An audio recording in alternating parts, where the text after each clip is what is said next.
Salut à tous, aujourd'hui je vais vous faire une petite vidéo sur 5 films que je vous recommande. Allez, c'est parti. Premier film que je recommande, c'est Un fauteuil pour deux de 1983 avec Eddie Murphy. Alors ça, c'est vraiment un film qui est extrêmement chill, c'est pour se détendre avec ta copine, avec ton copain, vraiment si tu vas avoir un moment détente où tu te prends pas trop la tête. Et en fait, c'est un film qui est très agréable parce que tu vois aussi comment ça se passait dans la salle des marchés, évidemment, avant que tout l'électronique débarque. $1. Merci Louis. Après vous, si vous insistez.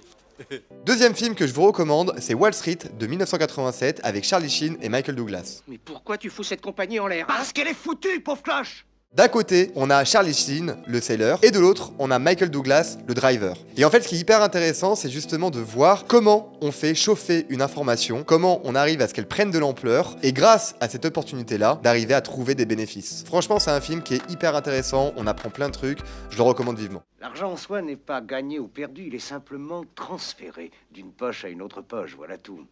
C'est comme un tour de magie.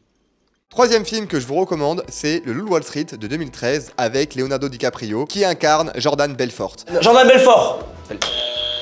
Et ça, c'est hyper intéressant parce que, évidemment, on voit l'ascension justement d'un mec qui débarque sur les salles de marché, qui commence justement avec le Pink Wallet et qui va par la suite démarcher finalement des entreprises qui pèsent beaucoup plus. Et on voit à quel point parfois ça peut aussi monter à la tête. Il y a tellement de pression finalement sur les marchés financiers que, il peut y avoir aussi un peu d'évasion fiscale, il peut y avoir beaucoup de débauches, beaucoup de stress. On voit aussi finalement tout le côté cynique de la finance. Donc voilà, très bon film et à mon avis, la plupart d'entre vous l'ont déjà vu. C'est quoi ton boulot?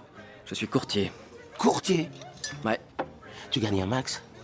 Quatrième film que je vous recommande, c'est L'Outsider. Donc c'est un film sur Jérôme Kerviel, du coup la personne qui a travaillé chez Société Générale et qui a pris énormément de positions qui étaient extrêmement risquées, sans justement stop loss. Il a réussi évidemment à faire beaucoup de gains. Et en fait ce qui est intéressant, c'est que justement on le voit commencer tout en bas pour arriver finalement assez haut avec une nouvelle fois. On sent toute la pression qu'il a d'ailleurs le métier de trader. 10 000, putain. 10 000, 10 000, 10 000. Pas 5 000 Eurostox en première limite. 7500 Eurostox. Place 5 000 de plus au pire. 7500 de plus. Il a pris des risques incommensurables et évidemment, il a mis pas mal de fois sa boîte en danger. Alors oui, parfois Société Générale a fermé les yeux, à d'autres moments, ils les ont ouverts. En tout cas, vous allez découvrir ça lors de ce film. Et en plus, c'est un film français. Un peu de chauvinisme, ça avait pas de mal dans cette vidéo. 40 000 euros. Je fais quoi? Je coupe là? Non, ça va continuer de grimper. Attends, t'es sûr? Parce que si ça se retourne, c'est un quoi se faire défoncer la tête là. Oui, merci, je sais. Et voilà, ça se retourne. Je t'avais dit, ça se retourne. Cinquième et dernier film que je vous recommande, c'est Dumb Money, un film de 2023. C'est le film que je recommande à toutes les personnes que je croise, même des personnes qui ne sont pas forcément intéressées par la finance, etc. Parce qu'en fait, ça montre, ce film, que nous, finalement les particuliers, on peut aussi avoir un pouvoir sur les marchés financiers, que ce n'est pas uniquement réservé à une élite qui utilise plein de mots compliqués justement pour nous embrouiller. Eh les amis, c'est Roaring Kitty. Je vais choisir une action et vous expliquer pourquoi elle est intéressante. Cette action, c'est... GameStop. S'il y va, je le suis. S'il y va, je le suis. On a perdu combien aujourd'hui? 1 milliard. Voilà, là c'est du concret.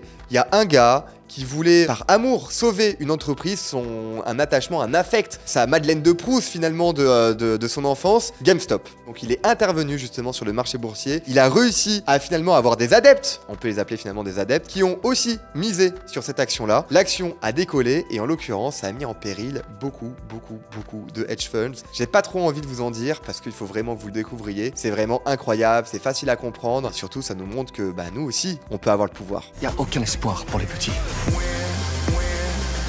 Eh merde. Enfin, maintenant, peut-être que si. Putain, ouais. Voici les 5 films que je vous recommande. N'hésitez pas à mettre dans les commentaires s'il y a des films que vous avez déjà vus, si vous les avez aimés ou non, ou même tout simplement si vous avez un film que je n'ai pas cité ici et que vous recommandez justement à toutes les personnes qui sont intéressées et qui vont traîner dans les commentaires. N'hésitez pas évidemment à lâcher un petit pouce, à vous abonner à la chaîne et moi je vous dis à très vite.